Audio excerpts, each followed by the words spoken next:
I'm an old man now, and my knee tells me when the weather's turning better than any almanac, and most of what I did in 40 years of service has gone soft and gray in my memory the way old things do. The faces blur. The years run together. I couldn't tell you the name of the captain I served under my first decade if you held a blade to me. But there's one day I can still walk through step by step, smell by smell, the way you can only remember the days that broke something open in you. The day I ran after the princess on the moor above Strathkellan. The day I threw away everything I'd built on purpose with my eyes open, and have never once been sorry, not in 30 years, not for a single hour of the disgrace that came after. Let me tell it slow. I've earned the right to tell it slow. There's no one left to rush me. It started as the most ordinary morning in the world. That's the thing people never believe when I tell it. They want it to have started with a sign, an omen, a black bird on the gate, something. It didn't. It started with porridge. I remember the porridge because it was too salty and I complained about it to the cook, a fat kind man named Das, whose name I do remember, of all the names to keep, and Das told me to stop my whining and eat it, the way he did every morning, and I did the way I did every morning. That was the last ordinary thing I ever said to Das as the man I'd been before. Too much salt, Das. You don't know when you say a thing like that it's the last word of an old life. You never know. That's the cruelty and the mercy of it both. I should tell you where we were, because where we were is half the story. The royal house, House Tarrowin, crown of the kingdom of Brenland, kept a hunting lodge in the far north, up in the province of Strathkellan, which is a hard country, a country of moor and stone, and weather that comes at you sideways. The capital is soft and southern and full of marble. Strathkellan is none of those things. The lodge sat in a fold of the hills above a gray loch, a long low house of dark stone with a slate roof that the wind tried to take off every winter, and the family came up to it in the autumn for the hunting, and for the quiet, mostly the quiet. I always thought, there's a kind of person the South wears down, and the North is where they go to be put back together. The Princess Ira was that kind of person. I'd guarded her 4 years by then, since she'd come into the family, and I'd watched the court in the South wear her thin and watched the North fill her back up, every autumn, like water coming back into a low well. I want to say a little about her, the way I'd come to know her, which is to say not at all and completely, both, the way a guard knows the person he stands near for years without ever once being spoken to as a man. You learn a person from the outside in this work. You learn them the way you learn weather, by long watching, by the small signs, by the things that change in them that they don't know are showing. I never had a conversation with the Princess Ira in 4 years that went past asterisk good morning, ma'am asterisk, and will that be all, ma'am? And I knew her better, I think, than half the lords who dined with her, because they watched her face and I watched the whole of her, the set of her shoulders coming down to breakfast, the way her hands held or didn't hold, the particular stillness that came over her in the South that I told you about earlier.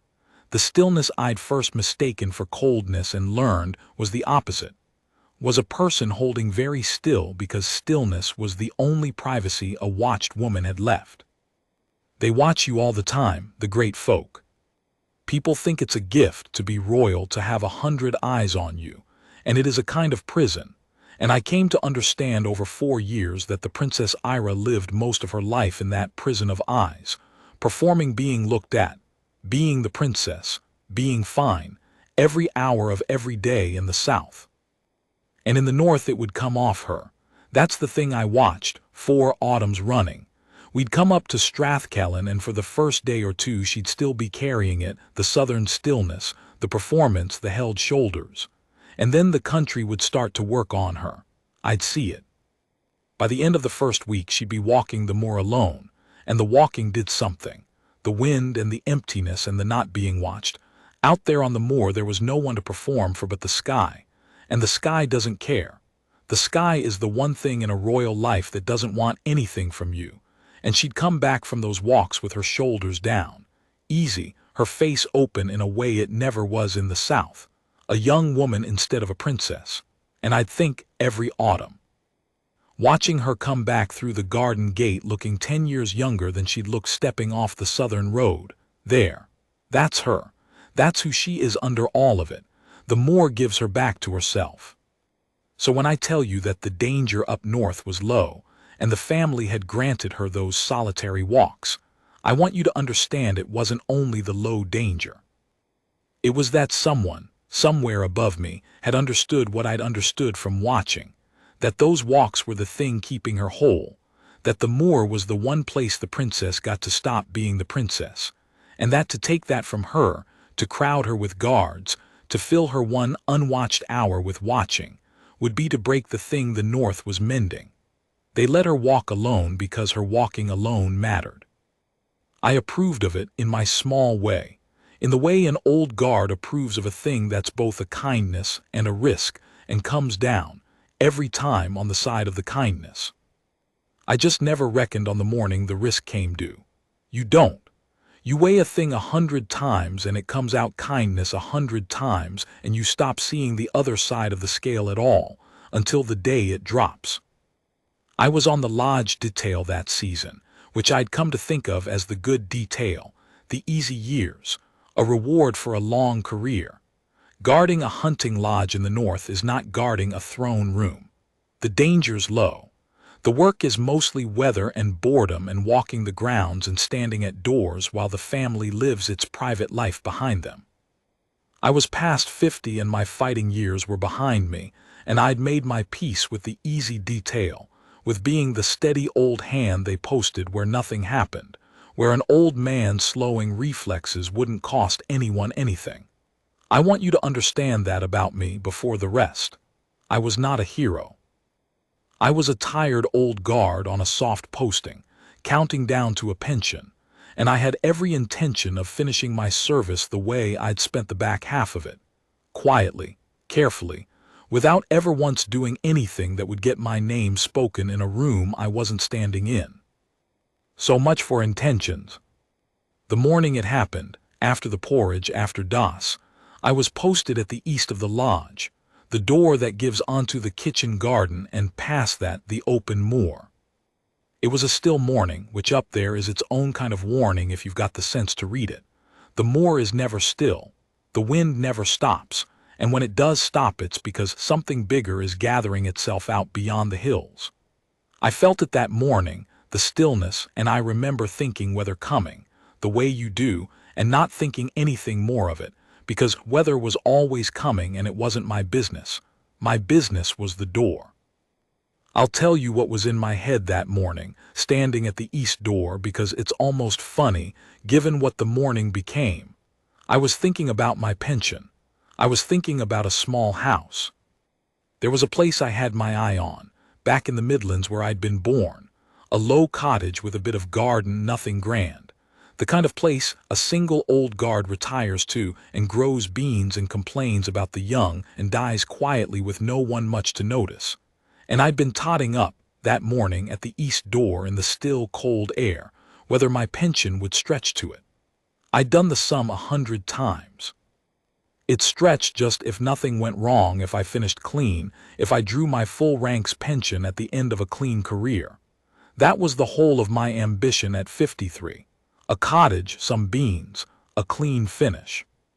I stood at that door doing pension sums in my head with the cold coming up through my boots, and I had no idea, none, that within the hour I'd take that careful little sum and the careful little life it added up to and throw it off the side of a mountain on purpose for a woman who'd never once spoken to me as a man. If you told me standing there, I'd have laughed at you. I was the steady one. I was the one who finished clean. Everyone knew it. I knew it best of all. That's the thing about the 100th day. It doesn't announce itself.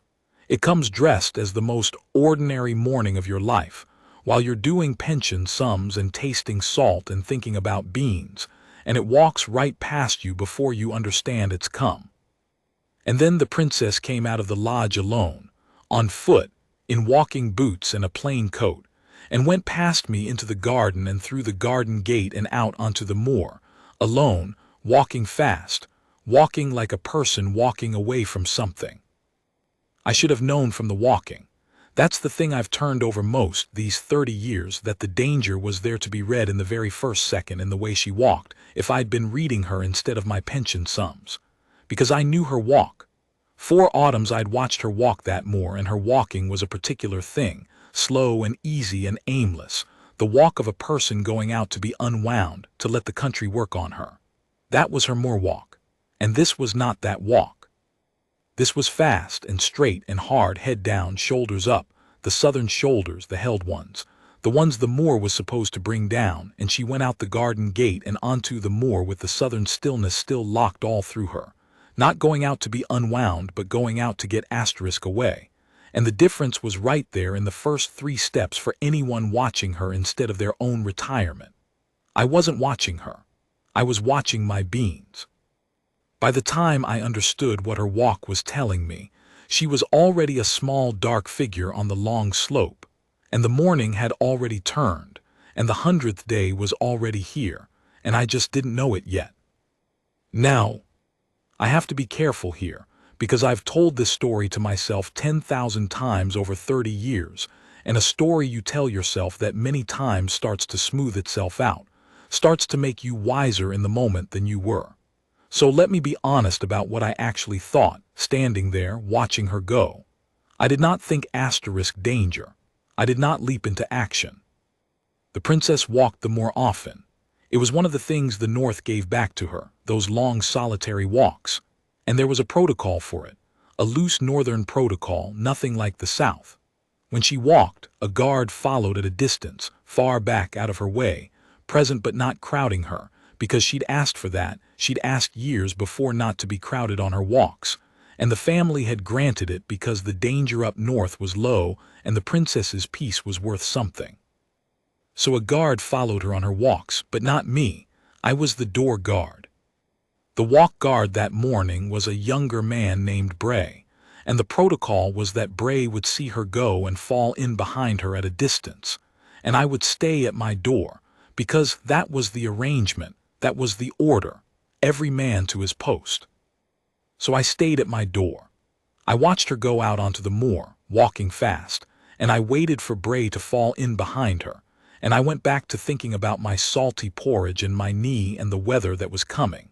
And I did not move, because it was not my post and not my business, and I was a tired old man who had learned over a long career that the surest way to ruin yourself is to leave the post you're given for a thing that isn't yours. It was a while before I understood that Bray wasn't coming. I'll tell you how I understood it, because the understanding came slow and wrong, the way real understanding does, not all at once like in the stories. First, I just noticed the moor was empty behind her, the princess a small dark figure getting smaller, going up the long slope toward the high ground, and no second figure falling in behind her. And I thought, he's slow this morning, Bray, he'll be along. And I waited. And the princess got smaller, and the slope took her higher, and still no Bray, and the first cold finger of something touched the back of my neck, not fear yet, just wrongness, just the sense of a pattern broken. And I did a thing I shouldn't have. I left my door just to the corner, just to where I could see along the south face of the lodge to where Bray should have been mustering, and Bray wasn't there. The walk post was empty, and I stood there at the corner of the lodge with my heart starting to go, looking at an empty post and a princess getting smaller on a darkening moor, trying to make it make sense, trying to find the version of it that let me go back to my door. I found out later why Bray wasn't there, and it was nothing sinister, and that's almost the worst part, that the whole thing turned on something so small and stupid and human. Bray had been pulled an hour before to help carry a fallen beam in the stable that had come down in the night, and the man who'd pulled him, a steward, acting on his own small authority, had not thought to tell anyone that the walk post would be empty that morning, because the steward didn't know the princess walked in the mornings, because the steward was new, because nobody had told him, because it was the kind of thing everybody knew and so nobody said. That's how it happens. Not a plot, not a traitor. A fallen beam and a new steward and a thing everybody knew so nobody said. And a princess walking out alone onto a moor with a storm coming and not one soul falling in behind her. because the one man whose job it was to follow her was carrying a beam in a stable 100 yards away, and would not learn until that night what his absence had nearly cost. But I didn't know any of that, standing at the corner of the lodge. All I knew was the empty post and the small dark figure and the cold finger on my neck, and the choice that I could feel coming toward me like the weather, the choice I did not want, the choice that would take the easy last years of my soft northern posting and tear them in half. Because here is what I knew, old guard that I was, weather reader that the North had made me. I knew that the stillness that morning was the front of a storm, one of the big ones, the kind that comes down off the high ground without much warning and turns the moor white and blind in the space of an hour. I'd seen them. I'd seen what they did to men caught out on the high ground, men far tougher and better found than a princess in a walking coat. And I knew the princess was walking up, toward the high ground, away from the lodge fast, alone, with no one behind her, into the teeth of a thing she couldn't see coming because she was southern-born and didn't read the sky the way the North had taught me to. And I knew that my post was the door, that my orders were the door, that a guard who leaves his post is finished, pension gone, name disgraced, and that I was 53 years old with nothing in the world but the service and the small good ending I'd been counting on. I knew all of that. I want you to know that I knew all of that, standing at the corner of the lodge with my hand on the cold stone, watching her go. And I want you to understand the thing I felt then, the thing I've never been able to explain right to anyone who wasn't a guard, the thing that is the whole reason I am telling you this at all. I felt the difference, sharp, sudden, total, between guarding a door and guarding a person. They taught me my whole life that they were the same thing, that you protect the principle by holding your post, that discipline is love, that the man who stays where he's put is the man who keeps the family safe. And it's true, mostly. It's true 99 days in 100. But on the 100th day the door and the person come apart, they pull in opposite directions, and you have about 3 seconds to decide which one you actually serve, the post, or the life the post exists for, and most men, good men, decent men, choose the post, because the post is what they swore to, and the post is what they understand, and the post won't end their career. And I stood there at the corner of the lodge for what felt like a long time and was probably 2 breaths, an old tired man with everything to lose, and I made the choice, and I have never unmade it, and I never will. I left the door, I went after her, I ran. You have to understand what running is, for a body like mine was even then. I wasn't a young man. The fighting years were behind me, I told you that. I ran the way an old guard runs, which is to say badly, heavily, my breath tearing, my bad knee screaming inside the first 100 yards, the cold air going into my lungs like swallowed knives. The moor is not ground you run on. It's tussock and bog and hidden stone, ground that turns your ankle if you trust it. And I went up it at a stumbling lurch with my heart slamming and the wind starting. It had started. While I stood deciding, the stillness was already breaking. I could feel the first push of it against the side of my face. And the small dark figure of the princess ahead of me, up the slope, not so far now, but not near either, and not slowing, not looking back, not knowing I was coming. I didn't call out. Couldn't at first, hadn't the breath. And then when I had the breath I found I didn't want to, and I've thought about why ever since. Part of it was the guard's old training. You don't shout on the open ground, you don't announce, you close the distance quiet. But part of it, the truer part, was that I understood, even then, even gasping up that slope, that the princess had walked out alone on purpose, that she was walking away from the lodge and everyone in it because she needed to be away from them, and that to come bellowing up behind her like a man chasing a runaway would be to take from her the one thing she'd come out here to get, which was to be, for 1 hour, unwatched.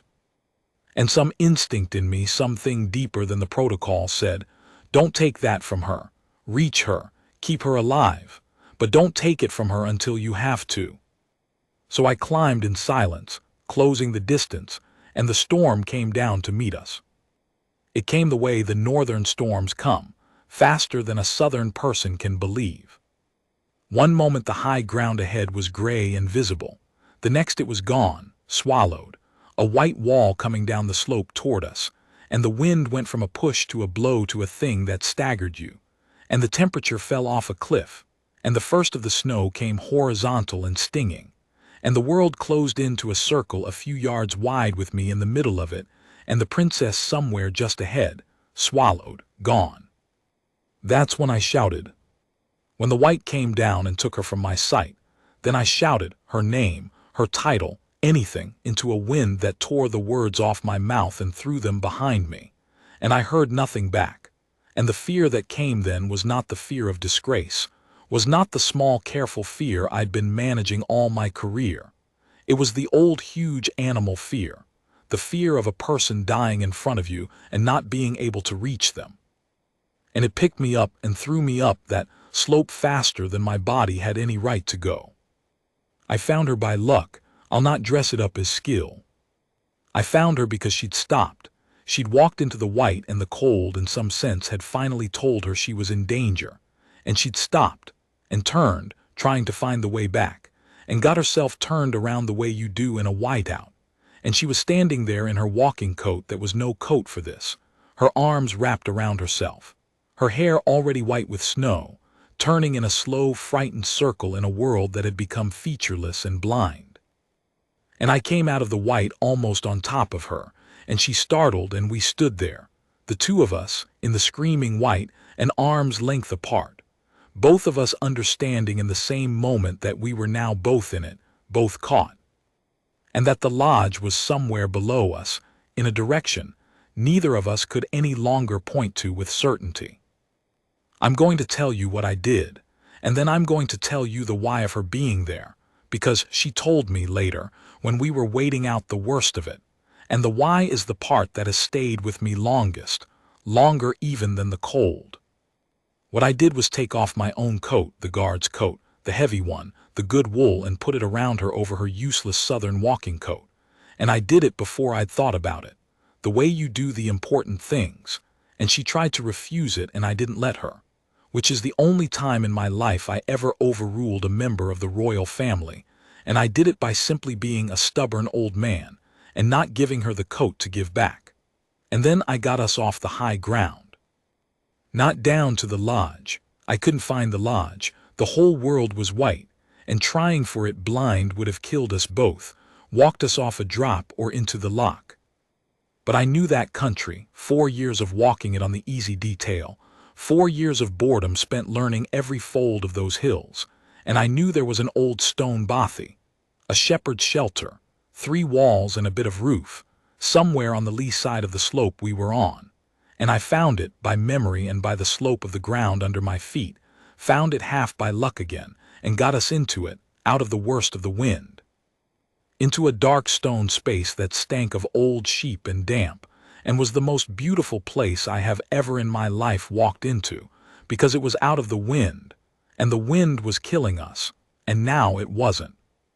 We sat against the back wall, the two of us, jammed together for the warmth, my coat around her and my arm around the coat, an old guard and a princess in a sheep-stinking ruin while the storm tried to tear the hills down outside.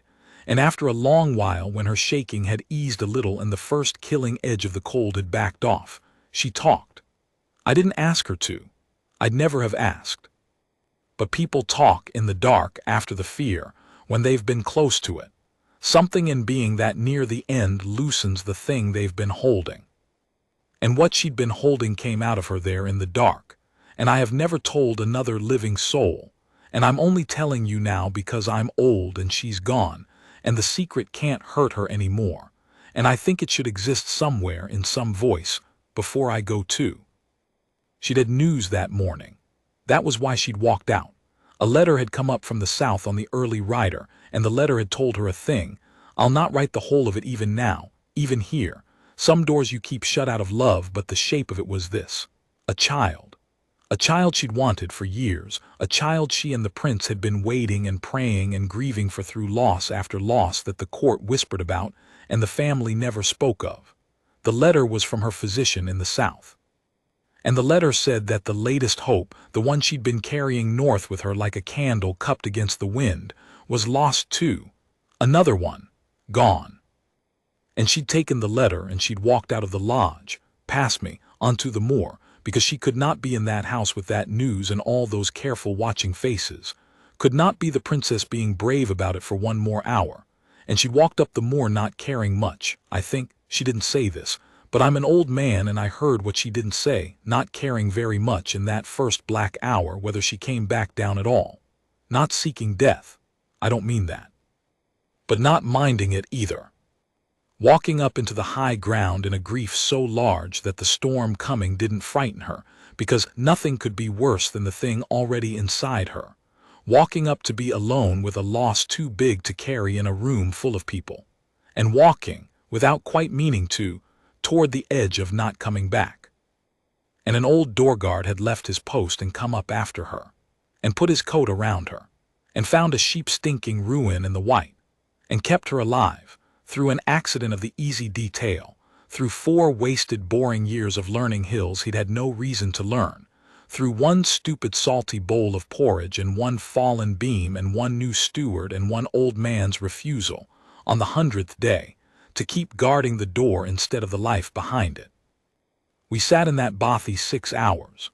The storm didn't break till dark, and somewhere in those 6 hours in the stinking dark with my coat around her, and the wind screaming, and the loss sitting there in the dark with us like a third person, the Princess Ira said the only thing she ever said to me about any of it, the only thing, and then never spoke of it again as long as either of us served. She said, and her voice was steady, which was the worst of it, the steadiness, she said, "You should have stayed at your door." And I said, "I know." And that was all, that was the whole of it. You should have stayed at your door. I know. 2 people telling each other the truth in the dark, because she was right. By every rule I'd sworn to, I should have stayed at my door. And I was right too, in the only way that mattered, which is that she was alive to tell me I should have stayed. And a dead princess can't reprimand you. And I'd take her reprimand over her silence every day they ever gave me to live. They found us after dark when the storm broke, a search party with lanterns, half frantic, the whole lodge turned out, and at the front of it the prince himself with no coat on and his face the color of the snow. And I will tell you that a man does not forget the sound a husband makes when a lantern finds his wife alive in a ruin he'd spent 6 hours believing held her body. I heard that sound. I was 3 feet from it. It's another of the sounds I kept, when so much else went gray.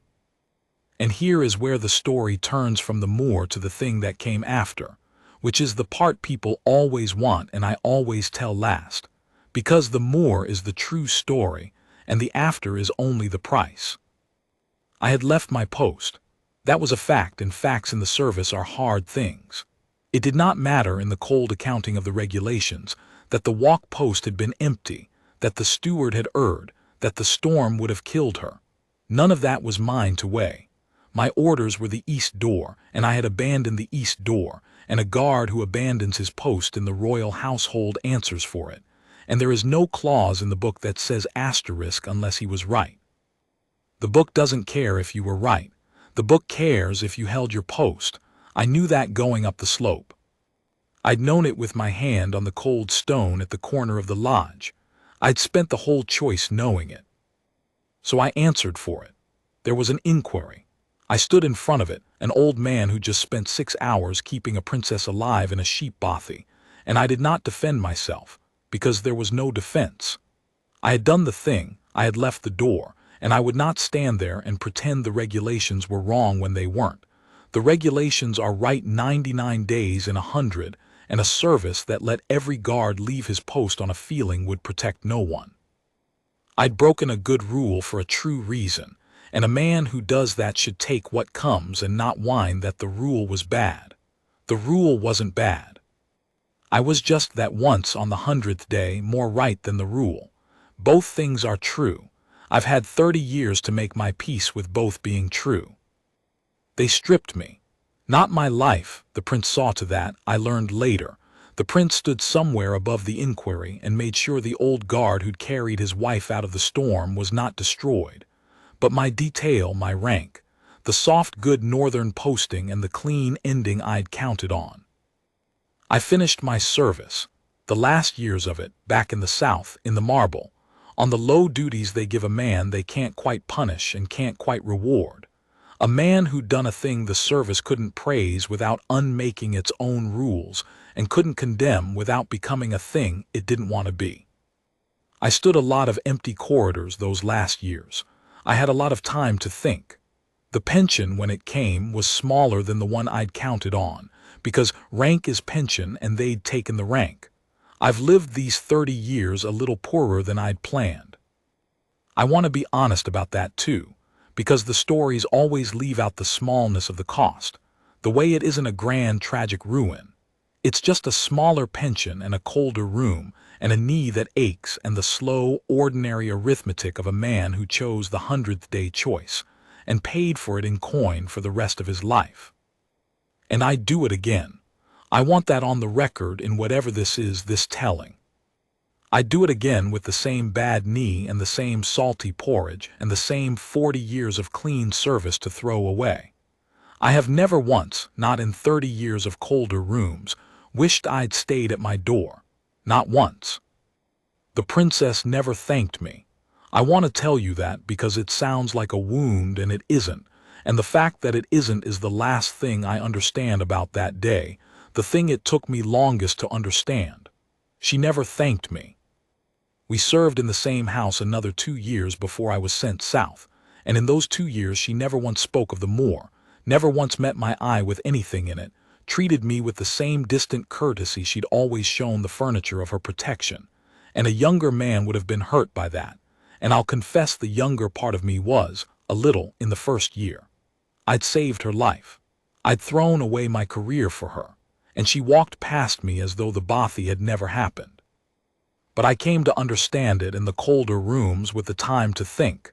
She couldn't thank me, don't you see? To thank me ever in any way would have been to acknowledge the moor, and to acknowledge the moor would have been to acknowledge why she was on it, the letter, the lost child, the black hour, the walking up not minding, and that was a thing she could not have spoken into the world, not to me, not to anyone, not, and survived it. Her silence wasn't coldness. Her silence was the same thing my running had been, a person protecting another person the only way the situation allowed. I had protected her body on the moor. She protected the secret of the moor with her silence for 30 years, and in protecting the secret she protected me too, because a guard known to share a princess's darkest hour is a guard who becomes a danger to her, a thing the court would have circled and pried at, and so she gave me the gift of being forgotten, of being just the old guard who'd foolishly left his post, a small disgrace, a closed matter, nothing anyone needed to look into. She buried the moor, and she buried me with it, and it was the kindest thing she could have done, and it took me 10 years to understand it was kindness and not coldness, and when I finally understood it, I sat down in my cold southern room and wept, an old man, for the gentleness of a woman who never once thanked me and thereby thanked me more completely than words ever could. She's gone now, some years now. I won't say how. It's in the South's histories if you want it, and it's got nothing to do with the moor. She got her long life, and I'm told in the end, after more loss than one person should carry, her children too, late and hard one, but hers. I like to think about that. I like to think that the woman who walked up the moor not minding whether she came down lived to hold the thing she'd grieved for in that bothy, and that the old guard's bad knee and ruined pension bought, in some small way, the years it took to get her there. I don't know that my running mattered to any of that. Probably the storm would have turned her back. Probably she'd have found her own way down. Probably I've made myself more important to her story than I was, the way old men do. But probably not too. The high ground was killing men that winter. I think she'd have died up there in her southern coat, in the white, alone in the worst hour of her life. I think the old door guard is the reason she didn't. I'll never know. You don't get to know, with the lives you save by inches. You only get to know the ones you lose. So that's the day. That's the whole of it told slow, the way I earned the right to tell it. The salty porridge and the fallen beam and the empty post and the small dark figure getting smaller, and the corner of the lodge where I stood with my hand on the cold stone and learned, at 53, the difference between a door and a life. The white wall coming down, the coat, the sheep bothy, you should have stayed at your door, I know, the lanterns, the sound the prince made, the inquiry that couldn't praise me or damn me. The 30 years of colder rooms, the silence that was kindness, all of it. Mine to keep, now that everyone else who was there is gone, mine to set down here before I go too, so that it exists somewhere outside my failing head. The one day in a long gray life when an old tired man, who was never a hero and never wanted to be, stood at a door he'd sworn to hold, and looked at a life walking away into a storm, and chose the life. They train you that the door and the life are the same thing. Hold the door, keep the life. And it's true, God help me, it's true almost always, hold your post, hold your post, hold your post. But not on the 100th day. On the 100th day they come apart in your hands, the door and the life, and you have 3 seconds and everything to lose. And I want to tell you, old man, to whoever's listening, the last thing, the only wisdom I've got, I want to tell you that when they come apart, you choose the life. Every time. You choose the life and you take what comes. The door is wood and brass and a line in a book. The life is a person walking away into the white who needs someone, just once, to love them more than the rules that are supposed to be the way we love them. I chose the life, I'd choose it again. Too much salt, Das. Funny the things you keep.